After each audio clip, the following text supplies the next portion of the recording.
What we'll be looking at actually are some big topics this morning. And let me introduce my guests who are already on standby. Let me tell you who's here with me. We have Isaac Mwaura, nominated senator, joining me on the program.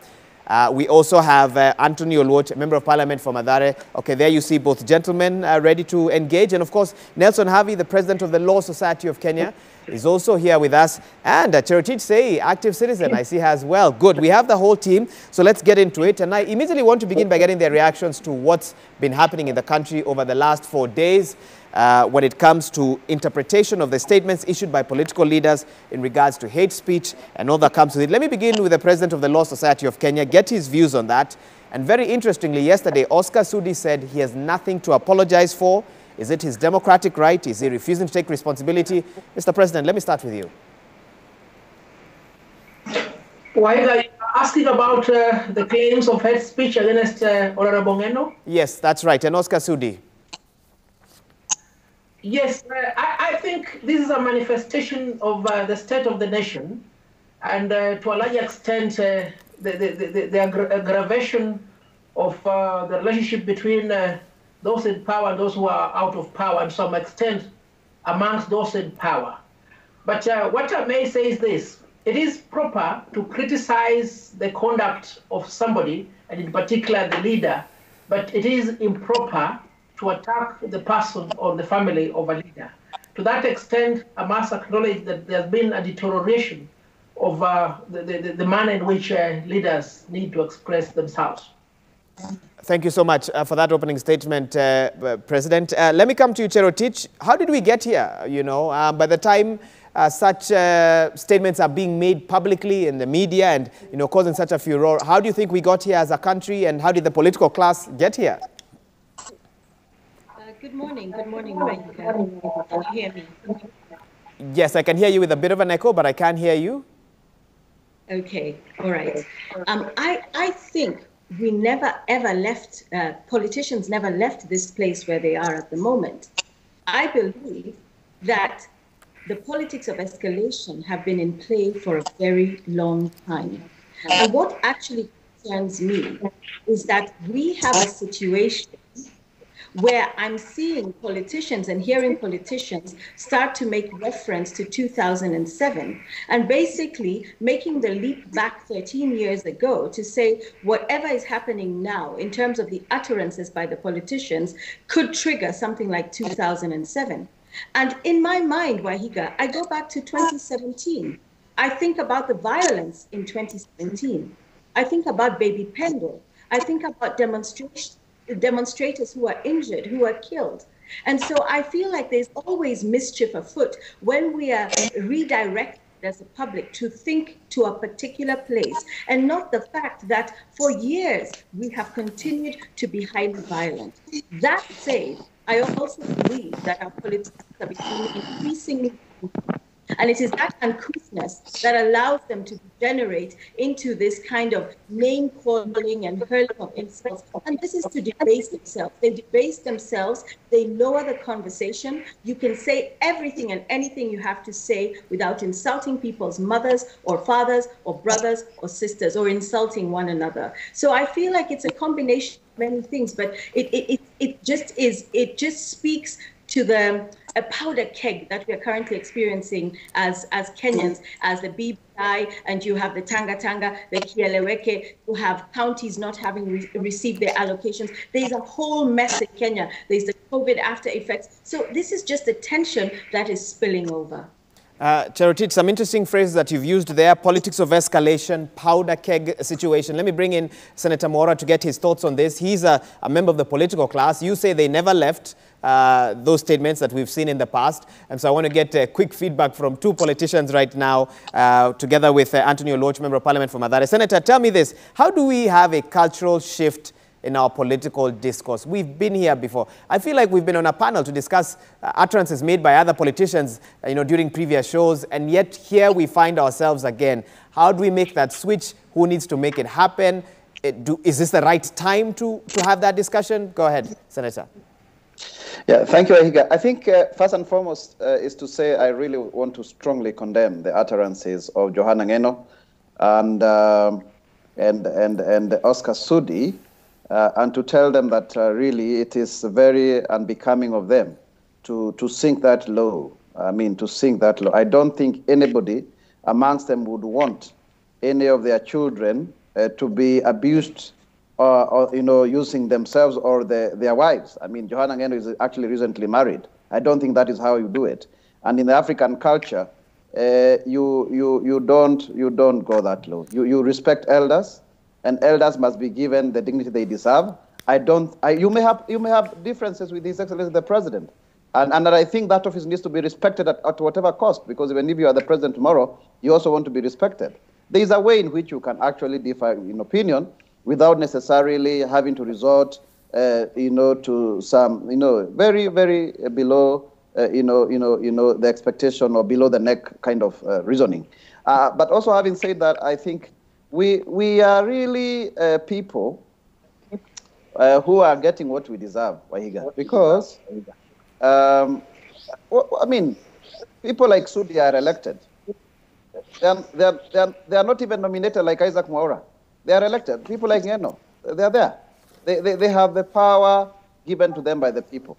And by the way, if you see the reaction of such issues by the public, it tells you those are the things that the public kind of sometimes want to hear. It becomes a political entertainment. It's a theater of the absurd. And that is what you get. So our level of quality of leaders that get elected into office, I must confess, is still very, very low. I mean, if such individuals can find their way into parliament. And so therefore, we need to look at Chapter 6 of the Constitution. It starts and ends with that. How do we see leaders? But leaders are also a reflection of the people. So if people can have the likes of Sudi, who cannot even be apologetic in his sentiments. The same people who also have elected people like Waitito and Sonko and such other charlatans. I mean, that tells you exactly why we end up with the kind of situation we have. And Wahiga, remember, when you want to make headlines, you just need to insult somebody else. And I think people need to learn that it doesn't actually make you re-elected. It may make you popular for a moment, but also when people sit back, they also start reasoning what kind of a leader is. So you may last maybe for one parliament or two, but beyond that, I don't think people go far beyond. So it has become a political culture. It has actually become something that if people feel that they have to do to make it. And I've seen a trend, Wahiga, where when people come to parliament, the first thing they do is to make all manner of sorts of funny comments and ridiculous comments, so that then they can be noticed. Then after that, they become sober. But Sudi has consistently become so. Ngeno is not the first time to abuse people. He has in the past abused the deputy president himself. Now he's purporting to speak on his behalf. So I don't know who is going to abuse next. Maybe it is me or yourself, Wahiga. I hope not me. But of course, we've seen the political class really throwing this back and forth. And that's where I want to take it to with Honorable Anthony Oluoch. Honorable Oluoch, Oscar Sudi, Johanna Ngeno, not the first politicians to have ever been accused of making slurs against others in the political class or outside the political class. In fact, about 2 years ago or so, a member of the ODM party, Embakasi Member of Parliament Babu Owino, was also accused of the same. Do you feel that he paid the price? Have we seen politicians paying the price for the things they say so that it serves as it deters others who'd want to do the same as well? Because if nothing's done, then I can imagine that in the build-up to the 2022 election, we might see similar incidents like this one. Thank you very much, Maura, again for having me. It's nice to be on the show with my president of the Law Society and my good colleagues Isaac Mwaura and Say. Mwaura, I refuse to believe that this has anything to do with the level of education or the quality of people that we elect. I think it has everything to do with the upbringing. If my mother was to hear me say some of the things I had coming from Oscar Sudi and Ngeno, I think she would disown me. Having said that, you asked me a question about whether my colleague in ODM has paid the price for the utterances that he has made. I think they were very unfortunate. They were not very dissimilar from what I had Oscar Sudi talk about. But I think he has paid the price in terms of being contrite. I think they have reached some kind of camaraderie. I think they have reached some kind of pact with the president. I remember His Excellency the President in the State of the Nation address in Parliament extended the hand, and they did have a handshake with Babu Awino. Having said that, I think there is an unsaid rule in politics, and I'm speaking to myself as well as a politician. None of us is immune about this. That go criticize, say whatever it is that you have to say, but family is a no, no, no when it comes to political combat. I think it is a rule, and it is a rule that is well entrenched in all democracies, that you cannot go to the level of speaking in the manner that I think Oscar Sudi did of Mama Ngina Kenyatta, or whoever it is. You cannot speak about that about anybody's mother, whether it is Ruto's mother or the president's mother or my mother, in any political combat or political situation. My second point is that we are where we are because perhaps we have forgotten some of the tenets or the basic reasons why the two President Uhuru Kenyatta and Raila Odinga stepped into the steps of Harambee House and had a handshake. I think one of the things that I would urge that the President and Raila probably have to do before we go into the next political dispensation about BBI and the political arena that we are about to go into, is to take us back to why was it necessary to have that handshake. The political temperature, the political heat, the political combat that saw us drive ourselves into 2007 and 2017 is what Oscar Sudi and Joanna Ngeno have taken us to. Okay. The last point that I'd like to make is the fine balance that we have to strike between freedom of speech, which is in the Constitution. That freedom is not absolute. The moment it begins to affect the other person, that's the moment you need to exercise restraint. And it is possible, I like to say that to politicians, myself and any other people, we were here as NASA when we thought that in order to get attention, in order for your supporters to hear you and for the media to cover you, is that you have to say some of the most outrageous and most unpalatable things. And shortly after the handshake, we asked ourselves, what am I going to say? I remember my good colleague, Honorable 001, he calls himself, Sir Sankok, said that after the handshake, what did you people expect me to do? I've got so used to abusing Raila. What am I going to do? But you know, life moved on. He's one of the best legislators I know in Parliament. I know we have had to make a lot of adjustment, and it is possible for Oscar Sudi and people allied to DP William Ruto to adjust to a norm where you can criticize and still be able to be relevant. Okay. Thank you for that point. President Harvey, do we have enough laws to tackle hate speech in public, hate speech online? When you look at Article 33 of the Constitution, I think Chapter 4, I believe, does it fully capture sort of the challenges that the country is facing? Because I know you've closely followed our political cycles and how nasty it sometimes gets. There are issues that cannot be addressed within the confine of the law, one of which is delinquency. The conduct we're experiencing right now is one in which the Kalenjin elders has called those two gentlemen and tell them, look, what you're doing is wrong. But more fundamentally, why are we here? I think the state also has a role to play in the degeneration of morals, standards, and values of leadership. Why do I say so? Every day, every morning, you wake up to hashtags. And if you look at those hashtags, at those comments on social media, they seem targeted at a particular leader. They seem targeted at a particular political factor. Why is that so? And when asked to rein on these individuals, those who are in power, those who have the wherewithal of dealing with things of this kind, do not want to deal. In fact, often they laugh them off. So this is just a reflection of how this fish has rotten from the head all the way to the tail. It's not an issue that can be handled within the confine of the law. President, how many it sounds like, or better yet, how many hashtags have been geared against you since you became president? Is that something you faced personally? I face them daily, and I must confess, these hashtags are state-sponsored. Who else do you think will come up in the morning with a hashtag against myself?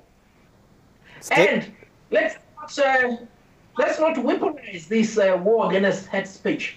What action has been taken against Kiriako Tobiko for calling the deputy president a clerk? They're turning logic over its head. If they have to rein in on hate speech, let them start from the top. Fair point you make. Actually, it sounds like you're saying just like some claim the war on graft has been politicized, the war on hate speech could also be politicized. Cherotich, do you see any truth to that? There are those who are saying, and those who support, Oscar Sudi and Joanna Ngeno talk about how, selective justice, that when you're on the wrong side of political favor, then it becomes, the consequences of hate speech are very real. But when you're on the right side, you're let off with a slap on the wrist. Do you see any truth to that? There is a lot of truth, and I apologize. I have a weak connection, so you can always cut me off if I'm speaking and you can't hear me. But it is absolutely politicized, in my opinion. And I agree completely with the president of the Law Society that these types of attacks are often weaponized to silence or harm somebody who's perceived to be on the other side, whatever that side actually is. But I also want to speak to the growing malcontent across the population, where even when you hear politicians say the distasteful things such as Kenya does not belong to your mother, and so on and so forth, I think it is also part of the growing frustration of one particular class of the population that is feeling that they're being squeezed into a corner and that Kenya literally actually belongs to a few. When you look at the COVID-19 millionaires, when you look at the wanton theft, when you look at the lack of service provision, when you look at children still at home, not back in school, when you look at everything that is going wrong, you can feel that frustration, but it will be weaponized because, as somebody earlier said, I think it was you, when Babu Owino abused the president and therefore his mother, there was hue and cry a few years ago, and they have since kissed and made up. So we also conveniently use these things to target or uplift others depending on the situation. And those who want to weaponize will continue. They will attack. And those of us who are active on social media, we understand that every day some form of hate speech against you, your person, your body, your family, they're constantly all over the place. So this is par for the course. And as I said, it's the politics of escalation. And yes, indeed, although we are being redirected to 2007, I want to remind the Kenyans that for 8 years, we have been under the leadership of two people who ended up in the ICC, the president and the deputy president, acquitted. At the end of the day, we're dealing with a country that has normalized having people, even who were perceived or suspected to have been involved in violence at the helm. So what is so different when somebody stands up and now yells and abuses and threatens? It's par for the course. It is the culture at this point in time in Kenya. Senator Mwaura, do you agree? Do you agree about that culture? Do you agree that there is a danger that when it comes to dealing with hate speech, it could also be weaponized to target others while others get just a slap on the wrist? I think it's an uneven application of the law, that I agree. It has been very consistent in the past, especially my dealings with the NCIC at some point was such that they looked like they were more lenient to the political class. There was a time I had a run-in with Charity Ngilu as the governor for Kitui, having made some comments about some charcoal banners. And then there were some musicians also who had, sung, made some songs to the effect of that, furore. And that row, when it went to the NCIC, I remember having a conversation with the then CEO who said, oh, this is political, or the lawyer showed up, including, Kalonzo Musyoka. And it was really, really funny because then there is what you call political intimidation. Remember also, there was another case that was involving Waitito, and you can go on and on and on about politicians who have been left to go scot-free. And if it was just individual Kenyans who have done so, then that unevenness is very evident because they may not have lawyers, not unless they're actually backed by people who are from their ethnic backyards. So I think this is an ongoing tension. And if people then see it as some kind of sport, where you make the headlines, you become a hero of the moment, you've actually dared to attack those that seem that you cannot, attack, then nothing happens. Then it really seeps into our culture, and particularly our children. By the way, Wahiga, you just don't need to go very far away. Look at how we address each other on social media. And as Nelson Harvey has actually said, sometimes I tend to imagine this is as a result of the impersonal nature of computers, for example, because they give you some kind of facelessness, even if you're on Facebook, for example. But then it also it's actually seeping into our culture where you can say anything to anybody, you don't care. But when you meet people in person, maybe they are better off. They are not as crude as they are on social media. Now, if then that you start seeing, if social media was giving us an opportunity to present our alter egos, and now we are copying the social media, if I can say so, and we are saying things as blunt as they are, then what kind of a generation are we bringing up? In fact, yesterday I was having a conversation with someone and said, maybe people who are younger may not mind if you use someone's mother to abuse them. The older ones may, but I don't think so. Especially women, and we are three of us, on this panel. You know, if you attack someone on the basis of their mother, and you know the way men are close to their mothers generally, then I think you are hitting where it hurts most. Okay. So we just need to be careful about how we move forward. Maybe actually it's a failure of the rule of law. On one hand, so that then legislation that is made for such purposes is not seen to be, resonating with the people as long as it suits the sentiments of the moment, and especially as it drives the point one. And I think, it has been canvassed here that maybe people are expressing their frustration through that way, and there is no formula of expressing frustration. But I believe leaders must be more civil. They must be above board. They must be people who are brought up well, as my colleague has said, to occasion or to warrant them being leaders.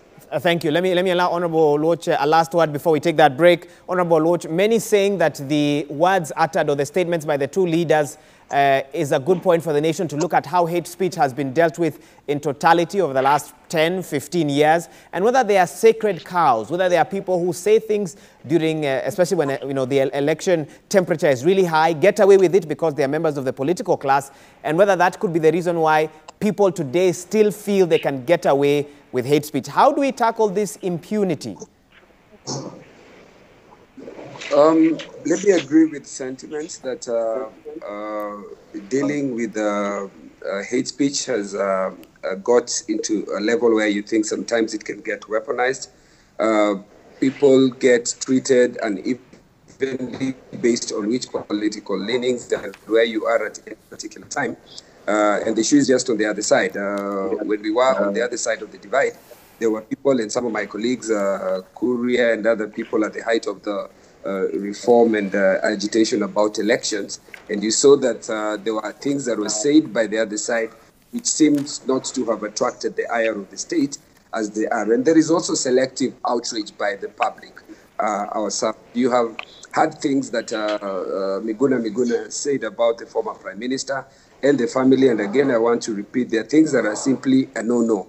And your level of education cannot be used as an excuse, or the level of leadership. We had Tom Mboya, who never went to past degree level or never went past high school, and one of the greatest leaders that we had. So I refuse to believe that there is an extent. But I want to agree that in terms of selective outrage by the people, the citizens, and weaponization of the dealing with SAIC, it is something that we need to do. But we do need to look at how we have dealt with this institutionally, in terms of the NCIC itself, in terms of the laws we have, in terms of the prosecutory powers, and in terms of our ability to be able to make some examples of the people who engage in hate speech.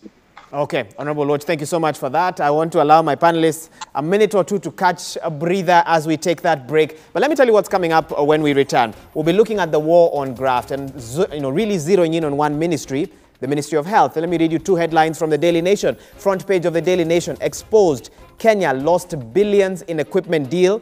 12 billion is the number that this writer in the Daily Nation estimates could have been lost in the purchase of medical equipment for counties, a project branded by the Senate Investigation Commission as a criminal enterprise designed to enrich individuals. But also, if you thought that's not enough, let me take you to page 8 of the Daily Nation. Detectives' 7-hour siege at Kemsa over the past few days. According to the author of this story, it has emerged that, or the writer of this story rather, it has emerged that officials dished out tenders to mysterious entities to, under the cover of the COVID-19 pandemic, putting the lives of ordinary Kenyans at risk? How do we ensure that proper investigations are done, those who are guilty are brought to book, and the way forward as well? That's what I'll be discussing with my panelists when we come back. You're watching Daybreak. Remember, keep talking to us at Citizen TV Kenya, at Wahiga Mwaura, hashtag Daybreak, and of course the SMS line is 22422. We get straight into that discussion after this short break.